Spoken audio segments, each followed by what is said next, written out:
Chers compatriotes, bonsoir. Ben, nous osons croire que vous avez passé de bonnes fêtes de fin d'année 2016 et que vous amorcez 2017 dans de très bonnes conditions. Et sans tarder, nous aimerons ici faire des petites analyses sur l'information d'une manière générale en ce qui concerne le Congo-Brazzaville. Tout d'abord, nous aimerons commencer par le fameux discours de Sassou Nguesso. Mais avant de commencer, nous voulions ici reprendre un peu quelques phrases du général Jean-Marie Michel Makoko quand il dit un chef qui est paresseux, qui est tribaliste et qui est voleur ne peut pas montrer un exemple pour ses collaborateurs. Et ce sont des phrases du général Jean-Marie Michel Makoko. Dans notre cas ici, nous aimerons parler de Sassou Nguesso. Dans son discours de fin d'année, le fameux discours qu'il a prononcé le 31 décembre, nous comprenons ici que Sassou commence par diviser son discours en deux sections. La section de l'année 2016 et puis la section de l'année 2017, donc l'année à venir, donc l'année que nous venons de commencer. Ben, tous nous avons remarqué qu'il a commencé par remercier les officiers congolais, pas congolais, de son armée, de l'armée personnelle de Sassou. Et quand il aurait fini avec les officiers, il a rendu hommage aux morts, aux morts. Donc qu'il a souhaité un repos éternel. Vous venez là de voir un Sassou affaibli euh, qui croit toujours à la force. Ça, c'est quand vous faites ces analyses, quand il commence par l'armée, quand il commence par les militaires qui sont en train de se battre pour lui, parce qu'il faut le dire, sa vraie famille, elle n'est pas là au fond. Euh, Ce sont les Congolais ordinaires qui sont envoyés au fond pour aller combattre les autres Congolais dans le pôle. Donc, il a commencé par les encourager. Il a commencé par encourager les jeunes soldats, des jeunes soldats, des enfants soldats qui sont en train d'envoyer à l'abattoir dans le pôle. Il a commencé par les féliciter. Donc vous voyez bien que il commence un discours par le côté force, le côté militaire, et puis par les morts, en remerciant les morts, en souhaitant la paix éternelle aux morts. C'est une façon de dire que Sassou Nguesso se sent mal à l'aise. Il croit toujours que les morts travaillent pour lui. C'est ce qu'il a toujours créé, c'est ce qu'il a toujours pensé. Il a toujours pensé que l'esprit, le fait qu'il crée plusieurs morts au niveau du Congo-Brazzaville, ça lui donne un certain nombre de pouvoirs, ça lui donne dans ses pensées, ça lui donne, ça lui permet de se conserver dans ce fameux pouvoir. Voilà pourquoi il a pris la peine de pouvoir remercier les morts. Et ce qui est vraiment très désolant, parce que plusieurs Congolais sont en train de perdre la vie à cause de ce temps. Plusieurs enfants qui sont en train d'envoyer dans le pôle, des enfants soldats, des petits enfants du Nord qui sont en train de recruter. On les fait croire que ceux du Sud sont vos ennemis. On les envoie à l'abattoir, on les envoie combattre leurs propres parents, leurs propres familles. C'est vraiment très désolant. Si nous essayons aussi de regarder du point de vue politique, il a parlé de la mise en place de l'exécutif, c'est-à-dire un président qui a été voté, un premier ministre nommé, il s'agit de la personne de Clément Mwamba, un gouvernement mis en place. Mais nous nous disons à Sassou, et il arrive même à dire que le peuple a accepté, accompagné cette formation de la nouvelle République. Vous voyez un peu dans quel état il est en train de vouloir pousser les Congolais. Tout le monde sait que Sassou Nguesso n'a pas été élu, parce que la preuve en est que même il y a un certain Jack qui parle sur Facebook, qui était très, très proche de ce cercle, il reconnaît que Sassou Nguesso n'a jamais été élu. C'est Mokoko, le général Mokoko qui avait été élu et venu en deuxième position Kolela. Malheureusement, les Kolela ont trahi. Mais ça se parle de nouvelle République, mais de quelle République parle-t-il? Personne ne reconnaît son pouvoir.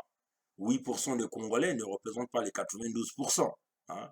Et ça, il faut le reconnaître. Il faut qu'on reprécise à l'opinion nationale et internationale que 8% des Congolais ne représentent pas les 92% de la population congolaise, donc ne représentent pas la majorité. Sassou Nguesso n'est pas élu. C'est un usurpateur des urnes. C'est quelqu'un qui a pris les armes c'est quelqu'un qui s'autoproclame par la violence au pouvoir. Et c'est ce que nous sommes en train de rejeter tous les jours, c'est ce que nous sommes en train de repousser tous les jours.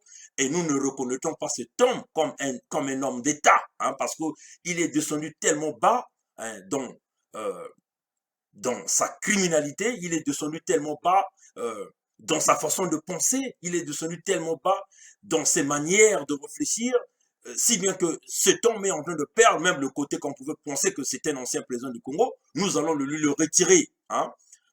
Ce qui est vrai, dans les annales du Congo, nous effacerons le nom de Sassou Nguesso, nous enlèverons tout ce qui est Sassou Nguesso, tout ce qui est lié à Sassou Nguesso, parce que cet homme ne mérite plus d'être dans les annales du Congo, même dans l'histoire du Congo. Hein, parce que le mal qu'il est en train de commettre ne peut pas être accepté. Aucune nation au monde ne peut accepter le mal que cet homme est en train de commettre au Congo-Brazzaville.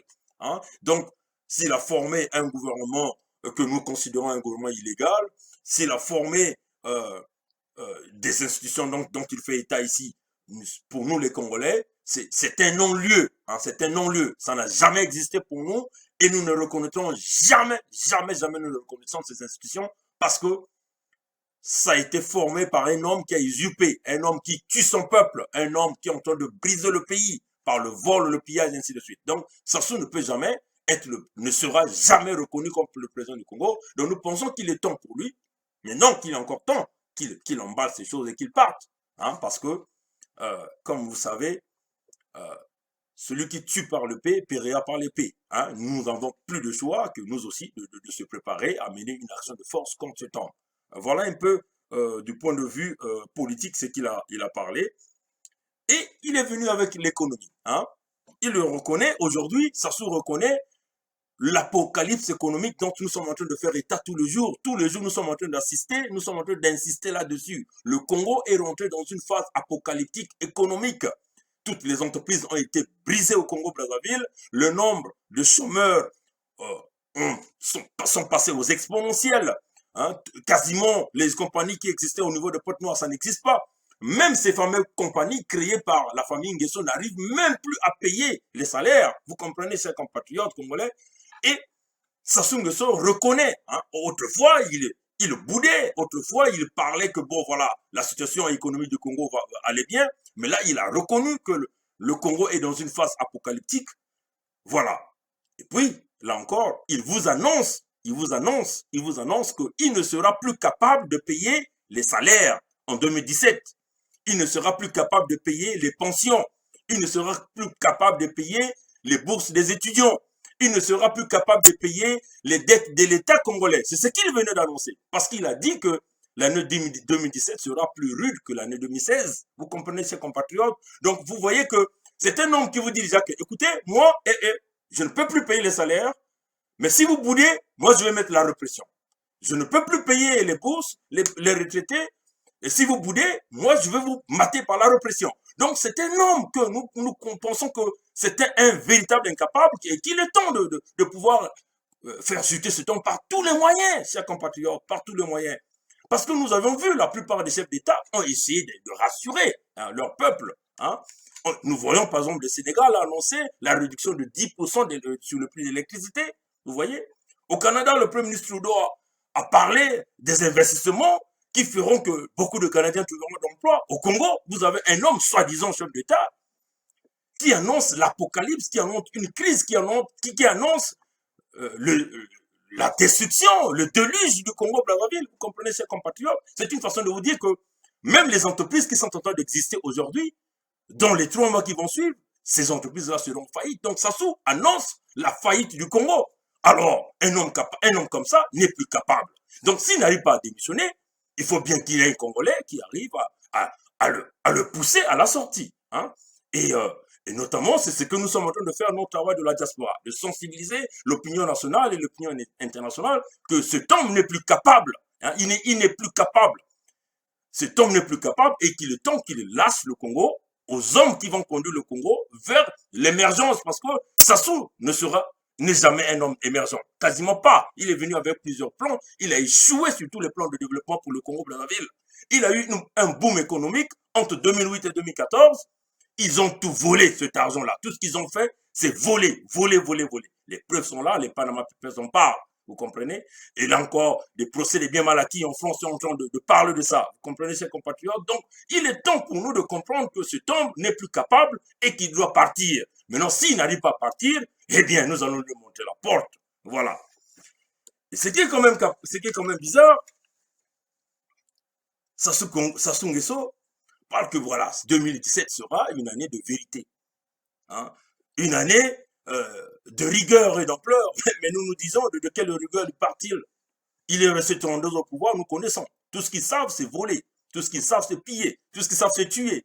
De quelle vérité Sassou va venir nous dire? Quelle est la vérité qu'il va venir nous parler? Sassou Nguesso n'est pas l'homme de vérité. Tout le monde le sait. Sassou Nguesso n'est pas l'homme de rigueur. Sassou Nguesso est un véritable... c'est une personne qui a échoué sur tous les plans. Vous voyez, déjà, intellectuellement, l'homme n'a jamais réussi. Hein? C'est un instituteur, dont un enseignant d'école primaire. Il n'a jamais eu le baccalauréat. Donc, il a ses limites psychologiques, il a ses limites intellectuelles. Donc, étant à ce niveau-là, il est quasiment incapable de montrer le Congo une véritable direction. Donc, quand il parle de rigueur, nous ne savons pas si vraiment il y a des Congolais qui y croient. Mais personnellement, et nous, la diaspora, nous ne croyons pas. Hein? La vérité, quelle est la vérité? Sassou Nguesso est un véritable menteur. Il a bâti tout son parcours politique dans le mensonge. Il a bâti tout son parcours politique dans la destruction, en manipulant les gens, en opposant les Congolais les uns contre les autres. Et c'est comme ça que ce temps a toujours fonctionné. Sassou Nguesso n'est pas l'homme de vérité. Voilà. Maintenant, aussi, il nous a parlé de la CEMAC. Mais ce qu'il n'a pas pu expliquer aux Congolais, c'est que Sassou Nguesso faisait partie des 3 chefs d'État qui ont comploté pour essayer de dévaluer le franc CFA de la zone CEMAC. C'est ce qu'il n'a pas dit aux Congolais. Nul n'était Idriss Déby, le président Idriss Déby. Mais Déby l'a dit, hein, si vous allez-y, Google le discours de Déby. Il a expliqué. Hein, Déby l'a dit. Donc, Déby était capable, si Déby n'était pas là, aujourd'hui, le franc CFA devait être dévalué. Donc, Déby a dit, pas question, si vous le faites, nous on sort. Et Paul Biya a coopéré, a suivi Déby, les Sassou Nguesso, Bongo et Touadéra de la lobby centrafricaine, tous ils avaient des bouches hermétiquement fermées. Ils voulaient vraiment dévaluer, qu'il y ait une deuxième dévaluation du franc CFA de la zone CEMAC seulement, à cause des gens comme les Sassou. Et ça, il ne l'a pas dit. Vous comprenez, chers compatriotes? Donc, c'est une façon de vous dire que l'homme est dans une direction quasiment mauvaise, et c'est à nous, les peuples congolais, de faire tous nos efforts de pouvoir l'enlever de là. Bon, voilà. Voilà un peu ce que je tenais à dire sur cette partie, et je crois que la deuxième partie, on va le faire, je vais continuer de le faire demain, quand on sera en ligne. Voilà. Merci, à plus tard. Au revoir.